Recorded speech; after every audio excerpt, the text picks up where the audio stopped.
Vamos agora à última aula desta disciplina, né, onde a gente vai abordar a questão da mecânica relativística.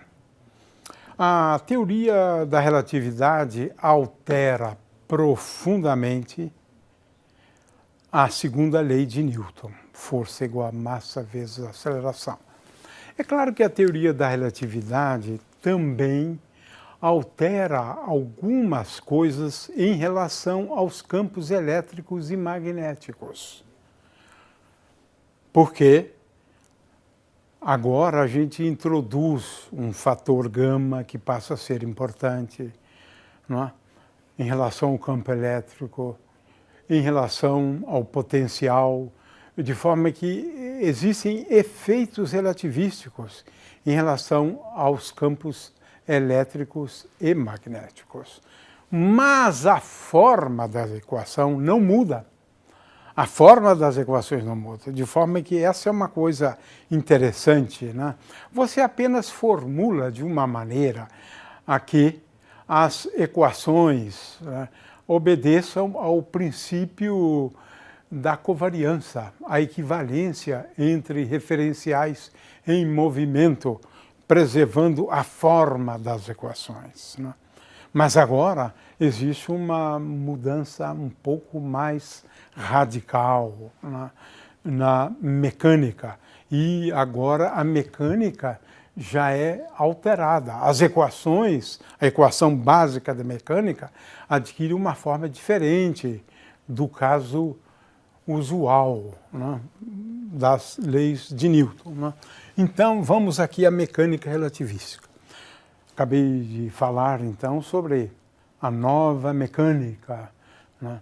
As equações são bastante diferentes, exibindo soluções que, mesmo no caso de uma força constante, essas soluções são complicadas, né? A gente vai passar rapidamente e mostrar, né, as soluções, mas agora nada é muito simples mais. E olha que a gente só fala de forças constantes, né? Porque se a força variar de ponto a ponto, fica praticamente impossível resolver as equações, né? E precisamos identificar a quadriforça. Esse foi um primeiro problema que Einstein enfrentou, né? E como é que nessa nova mecânica a gente trata forças, de uma maneira geral, e em particular forças eletromagnéticas, né? Finalmente, vou apresentar só a solução e comentar sobre o paradoxo dos gêmeos, né? Essa é a última parte da aula, né? Então, qual é a ideia, né? Como implementar o segundo postulado? Ou seja, o segundo postulado, ele exige a covariância. Então, eu preciso pensar numa quadriaceleração, claro, e numa quadriforça. E aí está o problema. Quer dizer, eu tenho que formular as leis de Newton à luz, né, de quadrivetores, ou fazendo uso de quadrivetores, né, de forma que eu tenho que fazer isso. Vamos agora introduzir, né, alguns conceitos. É claro que aqui nós estamos falando de situações, não essas do cotidiano, mas no caso de colisões, forças, né, entre partículas, mais cuidado, porque, na verdade, em se tratando das interações entre elétrons e prótons, elétrons e pósitrons e assim por diante, no nível das partículas elementares, você não usa essa dinâmica. Você não usa essa dinâmica, você usa a elerodinâmica quântica. Então, essa mecânica relativística, ela não é muito utilizada nas interações entre as partículas, né? E também se tratando de sistemas acelerados, né, muitas vezes, né, é melhor utilizar a teoria geral da relatividade, né? Mas, de qualquer maneira, vamos avançar um pouco para a gente entender essa questão da mecânica relativística, né? Em primeiro lugar, agora, muito cuidado, porque o gama né, que era a raiz quadrada de 1 menos V2 sobre C2, ou 1 menos beta 2, ele é função agora do tempo. Então, muito cuidado. Por quê? Antes, a velocidade era constante de um referencial, né, um referencial que se move com velocidade constante, mas agora eu estou falando de uma partícula e eu penso no referencial da partícula como sendo um referencial. E esse referencial é acelerado, tem velocidade. Consequentemente, agora esse beta que está aqui, né, esse beta que está aqui, ele é V de t dividido por c. Né? Então, muito cuidado de agora em diante, porque esse gama que nós vamos considerar de agora em diante não é apenas raiz quadrada de 1 menos V2 sobre C2, é V. V é a velocidade da partícula agora, da partícula. Porque eu agora estou adotando um referencial preso à partícula. Né? Então, essa é a ideia da mecânica relativística. Eu introduzo gama como função do tempo e beta como função do tempo. Agora, de novo, muito cuidado, né? Muito cuidado. O intervalo infinitesimal de tempo próprio, d tal, ele continua sendo igual ao intervalo entre dois eventos, né? Ou seja, entre as diferenças de coordenadas, né, envolvendo dois eventos, né, mais eventos que diferem por grandezas infinitesimais, né, infinitesimais, tanto tempo quanto x, y e z. Né. Agora eu coloco esse dt aqui em evidência e veja que esse intervalo de tempo que vai ser lá na frente importante, por exemplo, quando a gente vier a discutir, né, as diferenças de idade, né, de dois irmãos gêmeos, quando um foi para o espaço e viajou e voltou, e o tempo medido pelo indivíduo que ficou aqui preso à Terra. São dois referenciais distintos, mas um está acelerando, a gente vai ver, a gente coloca um em aceleração.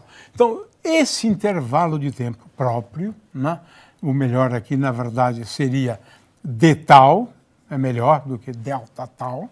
Então, d tal é igual a isto aqui. Agora, delta tal, por outro lado, que é o que estava antes, né, delta tal, a gente deve esquecer isso, é a integral de d tal. É a integral de d tal. Então, existe uma diferença entre um intervalo de tempo infinitesimal e um intervalo de tempo próprio, né, né, ao longo de um intervalo de tempo maior. Então, eu efetuo essa integral.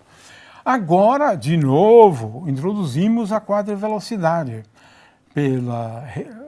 como uma relação entre dxmi d tal, ou seja, eu considero uma diferencial de xmi e uma diferencial de d tal, divido. E agora, Vmi é raiz quadrada de 1 menos V ao quadrado de t sobre C2. Agora estou fazendo realmente dinâmica, né, do movimento de uma partícula com velocidade v. Né? Esse aqui é a velocidade vista por um observador que vê a partícula com velocidade v, agora v de t. V de t. É diferente, porque agora nós estamos considerando um caso mais geral possível. V não é mais constante. V não é mais constante. O problema, inclusive, é como determinar V. V não é mais constante. Né? Esse é o problema da teoria da relatividade. Novamente, introduzo o Pmi, né, de t agora, Pmi de t, m sobre a raiz quadrada de 1 menos v de t ao quadrado dividido por C2, e assim por diante. E a aceleração, veja, a aceleração é dvmi de tal. Já comentamos isso antes, né? De forma que a zero tem esta expressão aqui, gama d dt de gama, né? A tem essa expressão gama d dt de gama dr dt. Né? Então, Por outro lado, A0, né, como P0 é E sobre C, A0 é gama d dt, E sobre C. Né? Isso aqui tomou um certo trabalho, né? Claro, para Einstein entender que P0 é E sobre C. Então, veja que A0 envolve a derivada, né? A0 envolve uma derivada com respeito ao tempo da energia. A gente vai ver isso de outra forma. O fato é que nós estamos agora considerando a velocidade como função do tempo de um referencial. Claro que eu tenho um referencial que você poderia pensar em repouso e um outro que se movimenta, mas com velocidade. Agora, V de t, e V varia por conta de forças aplicadas, né, a esta partícula. O quadrimomento, portanto, tem essa forma bastante geral, de forma que a lei agora de Newton ela vai ser um pouco diferente, né? Eu tenho então todas essas expressões aqui, né, para a aceleração, a componente zero da aceleração, a componente x da aceleração, e agora estou imaginando que A esteja agindo sobre a partícula uma força que nós estamos chamando de F índice zero, né? O que, no caso usual, seria F índice zero igual a massa vezes aceleração vezes dp dt. Esta aqui é a lei de Newton usual, mas agora, né, nós devemos entender como se transformam as componentes da quadriforça, né, da quadriforça. Muito bem, vamos agora escrever a equação relativística. Eu tenho várias formas, né, de escrever a equação relativística. Em primeiro lugar, eu vou relacionar o produto da massa vezes a quadriaceleração com o que nós chamamos a quadriforça. Ainda vou escrever uma expressão para a quadriforça. Fm é igual a m vezes a mi.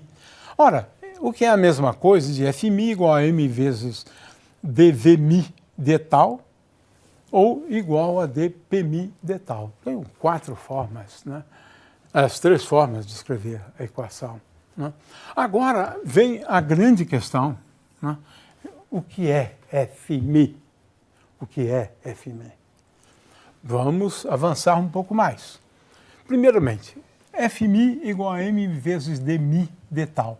Se eu multiplicar escalarmente por Vmi, contraindo os índices, isso aqui é igual a meio de m vezes d de tal de Vmi. Mas nós já mostramos que esse Vmi é simplesmente c ao quadrado, é uma constante. Consequentemente, isso aqui é igual a zero. Então, a primeira constatação é que Vmi é igual a zero.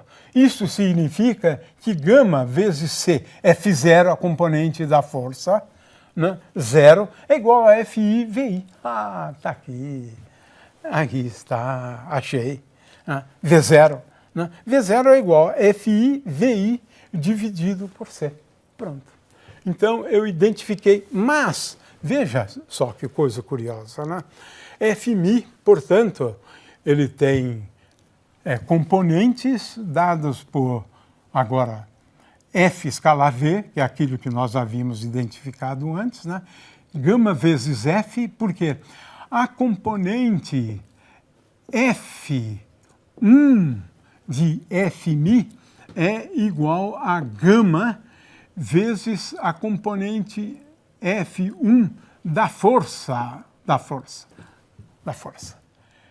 A componente 2 é gama, a componente 2, né, da força é simplesmente gama vezes F2. Né?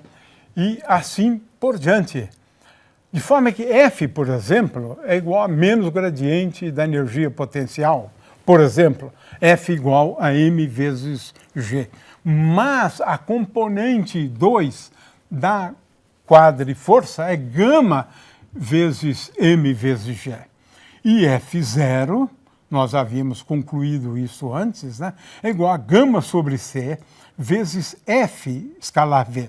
Na expressão anterior, eu havia mostrado que era F escalar V, né, dividido por C. Mas essa é a expressão para F0. Resumindo, né, se eu tenho uma força F agindo sobre a partícula, a componente zero da força é igual a gama sobre 2 vezes F escalar V. E a componente vetorial é igual a gama vezes F. Pronto. Então, entendemos tudo sobre as componentes e agora precisamos escrever, né, as equações de movimento, né? Veja que agora as equações de movimento são basicamente, lembrando, né, que dE dt é igual a F escalar V, né? Na verdade, a primeira equação para a componente zero nada mais é do que dE dt igual a F escalar V, mas F escalar V é igual a potência associada à força F, que é igual a F escalar V. Pronto, entendemos agora a componente zero de F mini, de F mi igual a M vezes a mi. A componente x, opa, agora já adquiriu uma forma bem mais complicada, bem mais complicada. Eu cancelei os gamas que estavam aqui, de forma que, rigorosamente, resumindo tudo, na mecânica relativística, essas são as equações. 4 equações. Componente 0, componente 1. Se você conhece a forma da força, está aqui. Dada a força, eu tenho que resolver estas equações.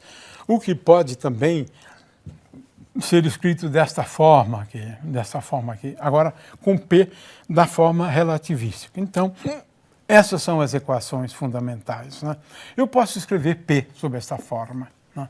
É curioso porque agora tem uma forma curiosa para escrever aquelas equações. É escrever M de V aqui. Olha, ddt é igual, olha, ddt de M de V vezes dr dt igual a F. Quem é M de V? M de V é M vezes gama, M vezes gama. E algumas vezes, né, as pessoas acabam se confundindo um pouco, né? Por quê? Dizem que a massa varia na teoria da relatividade. Não é verdade, não é verdade. É a inércia que é diferente. Na teoria da relatividade, a inércia não é igual à massa, mas é a massa dividida por raiz quadrada de 1 menos V2 sobre C2. Quanto maior for V2 sobre C2, maior a inércia, mais difícil fica acelerar a partícula. Quando V tende a C, fica praticamente impossível acelerá-la ainda mais. Essa é a dificuldade. Então ela nunca vai atingir a velocidade C. Você acelera um corpo, mas por conta da inércia desse termo aqui, ela nunca vai atingir a velocidade igual à velocidade da luz, porque V igual a C, a inércia é infinita. A inércia é infinita. Então você não consegue. Esse é um detalhe e que muitas vezes o pessoal se confunde muito, né, nas aulas na internet. A massa não depende da velocidade.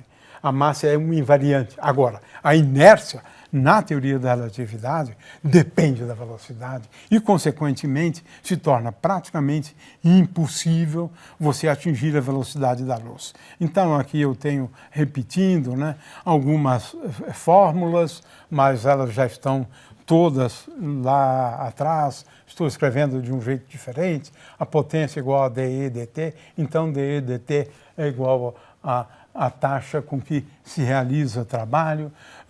Então, essas coisas aqui são relativamente simples, mas sempre tomando muito cuidado. No caso de forças eletromagnéticas, eu escrevo a força eletromagnética de uma forma covariante, Q sobre C vezes F mini V ni. Veja que no caso de das componentes, né, e 1, 2 e 3, você tem praticamente a força de Lorentz, né? E F0 é igual a F, a força eletromagnética, vezes V. Então, esse é o único cuidado que precisa realmente ter, né, no caso do eletromagnetismo. Então, no caso do eletromagnetismo, eu tenho dE dt igual a Q vezes E escalar V, né?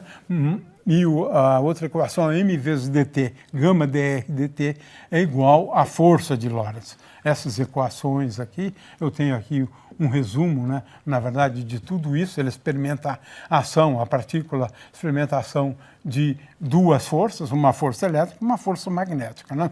Essas equações não são nada simples, né, de serem resolvidas, né? Finalmente, o caso de forças constantes, né? No caso de forças constantes, eu tenho uma força ao longo do eixo x, né? Essas equações aqui são fáceis de resolver, né?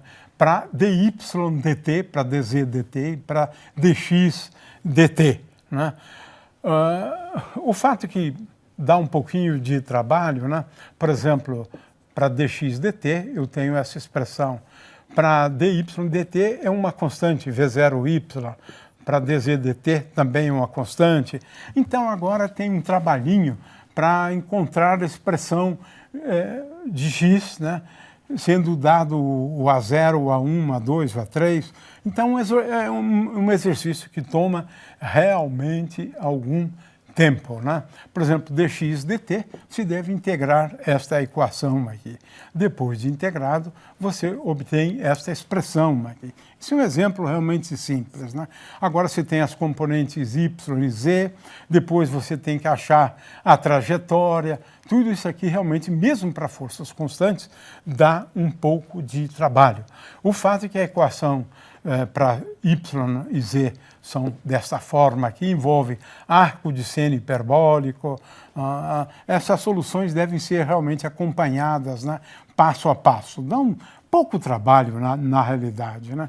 O fato é que até mesmo a equação da trajetória é uma equação da trajetória diferente, né, do caso da mecânica newtoniana usual, né? Então temos aqui diferenças, né, em relação a isso. Mas é o caso de se trabalhar, né, em casos particulares, por exemplo, quando tenho uma aceleração da gravidade constante, por exemplo, né? Essas expressões aqui para ou quando você tem um campo elétrico. O fato é que aqui tem um caso muito interessante, né, que se deve resolver, que é esse paradoxo dos gêmeos, né? Aqui eu tenho dois gêmeos, né? Gêmeos. Esse primeiro gêmeo, ele é um astronauta e ele viaja pelo espaço sideral, né? De forma que o que vai acontecer, né, quando esse aqui voltar à Terra? Esse é o problema. E que envolve aquelas soluções lá. Mas a gente não vai ter tempo para discutir esse tipo de solução, tá certo? Mas o resultado é o seguinte: nós vamos imaginar que esse gêmeo astronauta, ele tenha dividido o tempo de ida e volta em 4 períodos. Um primeiro, ele acelera, sujeito a uma força constante. Depois ele desacelera, sujeito a uma força também constante, até parar. Agora ele volta, acelera e desacelera. 4 etapas, né? E aí, feitas as contas, né, é claro que o intervalo de tempo vai ser diferente de um e para o outro, né? O intervalo de tempo total e assim por diante. E o fato é o seguinte: depois que esse indivíduo, o astronauta, volta, ele vai estar, né, mais novo do que aquele que permaneceu na Terra.